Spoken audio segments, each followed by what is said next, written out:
सिर्फ atom bomb और thermo nuclear हथियार ही विनाशक नहीं है। रूस और अमेरिका के पास एटम बम जैसे विनाशक नॉन न्यूक्लियर हथियार भी हैं।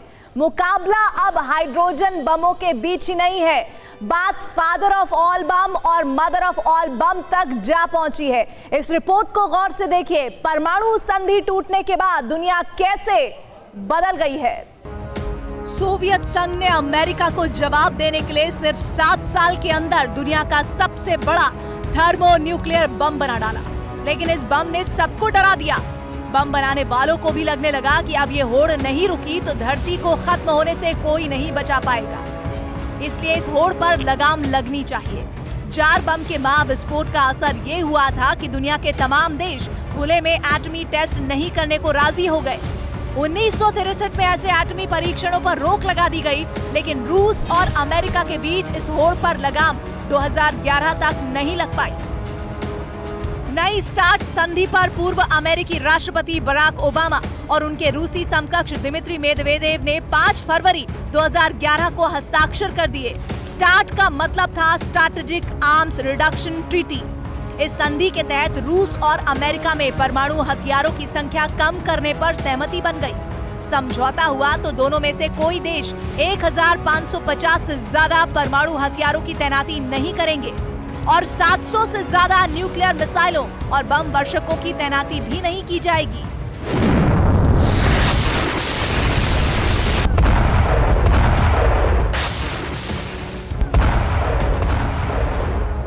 महाविस्फोट की तरफ बढ़ती जा रही जंग के बीच पुतिन ने कुछ दिन पहले न्यू स्टार्ट ट्रीटी को खारिज कर दिया था।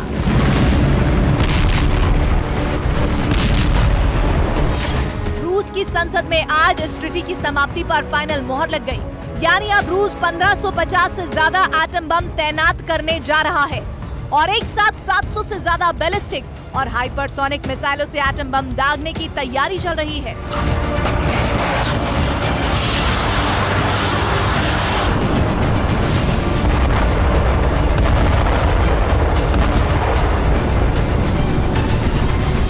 स्टार्ट संधि से रूस के हटने पर संसद की फाइनल मोहर लगने के बाद अमेरिका के साथ परमाणु हथियारों की होड़ फिर शुरू हो गई है। पूर्व रूसी राष्ट्रपति और पुतिन के करीबी मेदवेदेव ने जार बम से विनाश की चेतावनी दे दी है। ये तय है कि जार गिरा तो धरती का जर्रा जर्रा थर्रा जाएगा, लेकिन अमेरिका भी बड़े बमों पर काम कर रहा है। एटम बम के अलावा भी रूस के पास एक ऐसा बम है जो दुनिया में तबाही मचाने के लिए काफी है। रूस ने जिस इलाके में दुनिया के सबसे शक्तिशाली बम का परीक्षण किया था, धमाके के बाद उस इलाके का भूगोल पूरी तरह से बदल गया था। लेकिन धरती को खतरा सिर्फ न्यूक्लियर हथियारों से ही नहीं है। जार बम के अलावा रूस के पास सबसे बड़ा गैर परमाणु हथियार फादर ऑफ ऑल बम है, तो अमेरिका के पास भी मदर ऑफ ऑल बम है।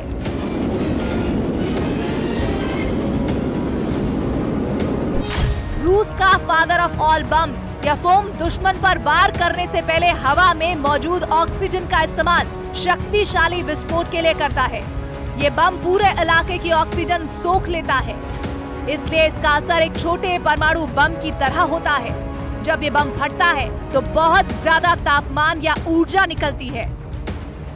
रूस पर आरोप है कि उसने यूक्रेन युद्ध में फादर ऑफ ऑल बम का इस्तेमाल किया था।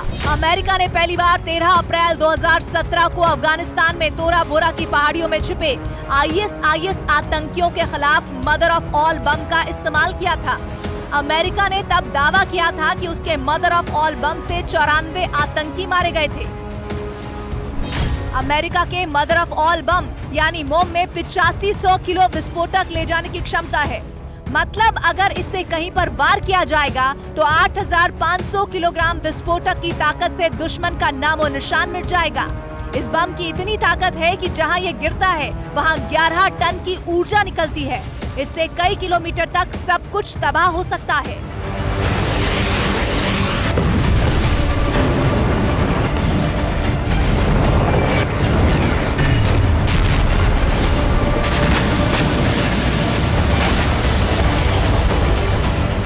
ऐसा लग रहा है कि अब यूक्रेन युद्ध में बड़े धमाकों का वक्त आ गया है।